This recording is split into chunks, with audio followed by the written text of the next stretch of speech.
تو میں نے آپ سے بتایا کہ یہ قدر جو ہے، ایک تو اسی سے لفظ قدرت بنا ہے، اور نمبر دو اسی سے کسی شے کی قدر و قیمت، اور پھر اسی کے معنی ہے اندازہ مقرر کر دینا، کسی شے کا اندازہ مقرر کر دینا، یہ قدر ہے۔ اللہ نے ہر چیز کا ایک اندازہ مقرر کر دیا ہے، اور قدر مقادیر مشکات شریف میں ایک پورا باب ہے، ایمان بالقدر اس کا عنوان ہے صحیح معنی میں۔ تو پہلی حدیث کیا ہے؟ مسلم شریف کی روایت ہے، عن عبداللہ ابن عمرو بن العاص رضی اللہ تعالی عنہما۔ حضرت عمرو بن العاص جو بڑے سرداران قریش میں سے تھے، بڑے سیاستدان تھے اور بڑے بہادر انسان بھی تھے، ان کے بیٹے ہیں عبداللہ۔ اور بڑی دلچسپی کی بات یہ ہے کہ باپ اور بیٹے کے مزاج میں بعد المشرقین تھا، وہ تھے جنگجو اور سیاستدان اور بڑے سرداروں میں سے، یہ تھے انتہائی زاہد و عابد، انتہائی زاہد و عابد۔ انہی کے بارے میں آتا ہے پوری پوری رات کھڑے رہتے تھے نوافل میں، اور ہر روز روزہ رکھتے تھے، جس پر حضور نے یوں کہنا چاہیے کہ ڈانٹ پلائی۔ آپ کو اطلاع ہوئی، آپ نے بلایا، یا عبداللہ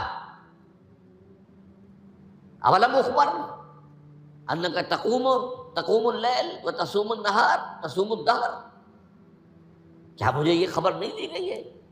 یعنی مجھے یہ خبر ملی ہے کہ تم پوری رات کھڑے رہتے ہو، نماز پڑھتے ہو، تم ہر روز روزہ رکھتے ہو، اب کیا کرتے؟ بلا یا رسول اللہ، جھوٹ بولنے کا تو یارہ ہے ہی نہیں، اور ہو بھی نہیں سکتا۔ فرمایا لا تفعل، سخت سے روکا۔ وہ عبداللہ ابن عمرو ابن العاص رضی اللہ تعالیٰ عنہما اس کے راوی ہیں، قال قال رسول اللہ صلی اللہ علیہ وسلم کتب اللہ مقادیر الخلائق قبل ان یخلق السماوات والارض ب50 الف سنہ۔ اللہ تعالیٰ نے مقداریں اور تقدیریں، ابھی دو الفاظ میں بولوں گا تاکہ آپ کے ذہن میں بات رہے، معین کر دی تھی، لکھ دی تھی آسمانوں اور زمین کی تخلیق سے 50,000 سال قبل۔ یہ ہے قدر، ہر چیز کی ایک تقدیر جو ہے وہ معین ہوئی ہے۔ اب آئیے اس میں کتاب سے مراد کیا ہے؟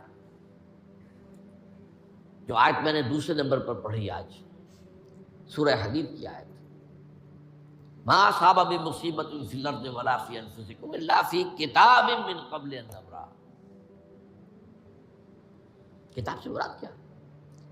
نہیں پڑتی تم پر کوئی مصیبت، کوئی تکلیف، نہ زمین میں نہ تمہاری جانوں میں، زمین میں سیلاب کا آ جانا، زلزلے کا آ جانا، کوئی اور اس طرح کی عمومی ہلاکت کا آ جانا، عمومی تکلیف کا آ جانا، تمہاری جان میں اچانک جو ہے تشخیص ہو گیا کینسر ہے، اچھے بنے تھے، ٹھیک ٹھاک چل رہے تھے، تو معمولی سی تکلیف ہوئی، انویسٹیگیشن کیا تو معلوم ہوا تو کینسر ہے، اور وہ کافی بڑھ چکا ہے۔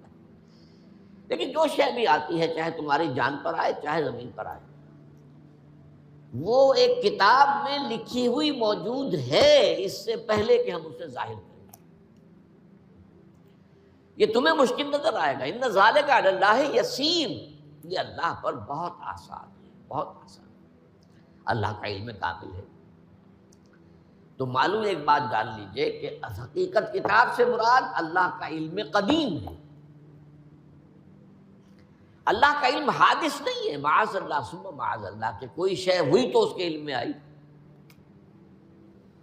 یہ ہمارے ہاں بعض گمراہ فرقوں کا عقیدہ ہے، اسے بدع کہتے ہیں، کہ اللہ کے علم میں بدع بھی ہے، یعنی کسی واقعے کے ظہور کے بعد اس پر کسی شے کا منکشف ہونا، معاذ اللہ ثم معاذ اللہ، یہ شان خداوندی سے بہت بڑی ہے۔ وہ تو عالم ما کان و ما یکون ہے، جو بھی کچھ تھا اور رہا ہے آج تک ہمیشہ سے ہے، اور جو بھی کچھ ہوگا وہ سب اس کے علم میں آن واحد میں موجود ہے۔ آن واحد، یہ آن واحد کے لفظ کو اچھی طرح سمجھ لیجیے۔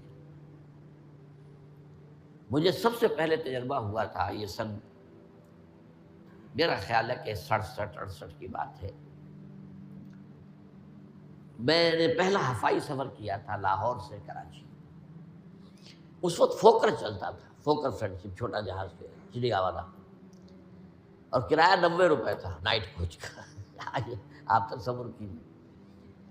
تو میں چونکہ مجھے جغرافیہ سے دلچسپی ہے اور فوکس زیادہ اونچا نہیں ہوتا، تو میں دیکھتا جا رہا تھا کھڑکی سے، اس وقت ہم کہاں پہنچ گئے، اب کہاں پہنچ گئے، اب جو روشنیاں نظر آ رہی ہیں کس شہر کی ہیں، یہ اکاڑے کی آ گئی، یہ ساہیوال کی آ گئی، یہ آگے اور آگے آئی۔ ایک دم میں نے دیکھا کہ 3 شہروں کی روشنیاں میں ایک وقت دیکھ رہا ہوں، لودھرا، بہاولپور، سماسٹا۔ مجھے خیال آیا کہ جب میں ٹرین سے سفر کرتا ہوں، کراچی جاتا ہوں، تو لودھرا پہنچتا ہوں تو میں سمجھتا ہوں کہ ابھی بہاولپور آدھا گھنٹے بعد آئے گا، وہ مستقبل کی شے ہے میرے لیے۔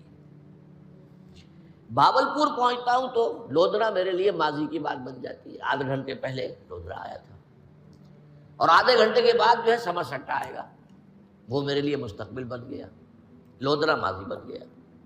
لیکن اس بلندی پر میں بیک وقت دیکھ رہا ہوں لودھرا کو بھی اور بہاولپور کو بھی اور سماسٹا کو۔ یہ معاملہ جو ہے اس کو 1 ملین بلین سے ضرب دے لیجئے، اللہ تعالیٰ اس بلند مقام سے دیکھ رہا ہے جہاں اس کے مشاہدے میں، اس کے علم میں ماضی اور مستقبل کا کوئی سوال ہی نہیں۔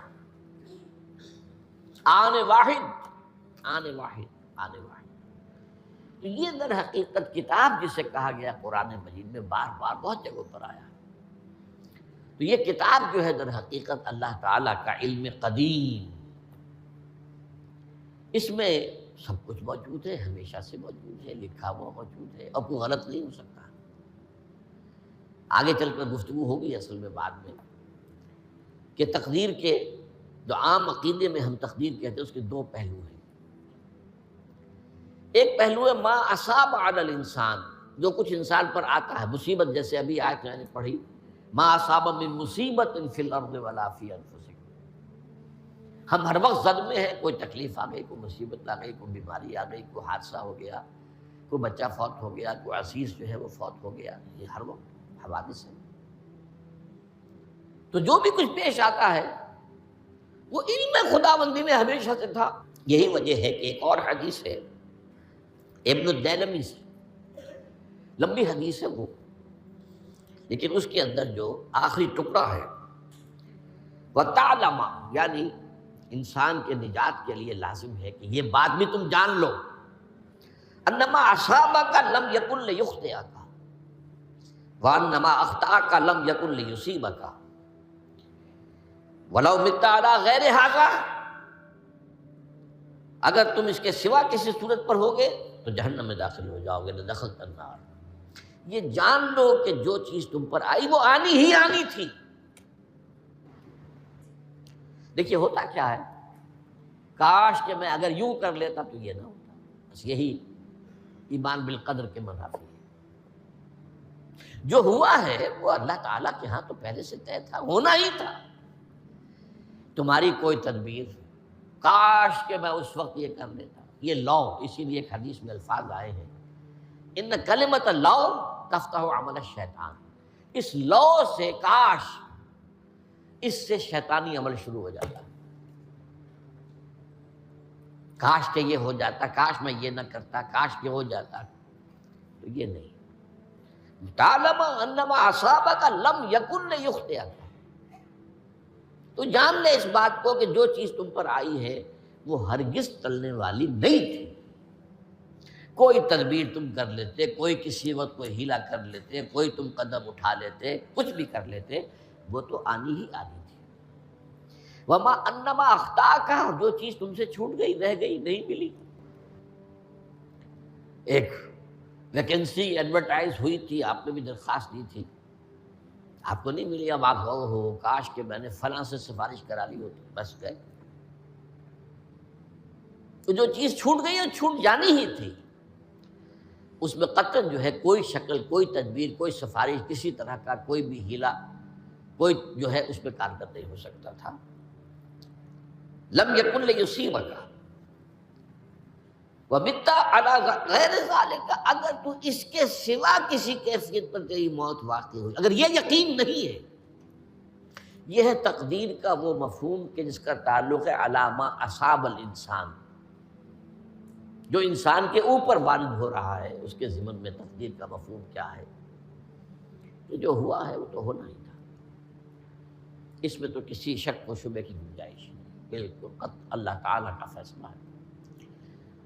البتہ در حقیقت ایک دوسرا پہلو ہے، ما یفعل الانسان، وہ جو انسان کرتا ہے۔ یہاں آ کر یہ تقدیر کا مسئلہ بہت ٹیڑھا،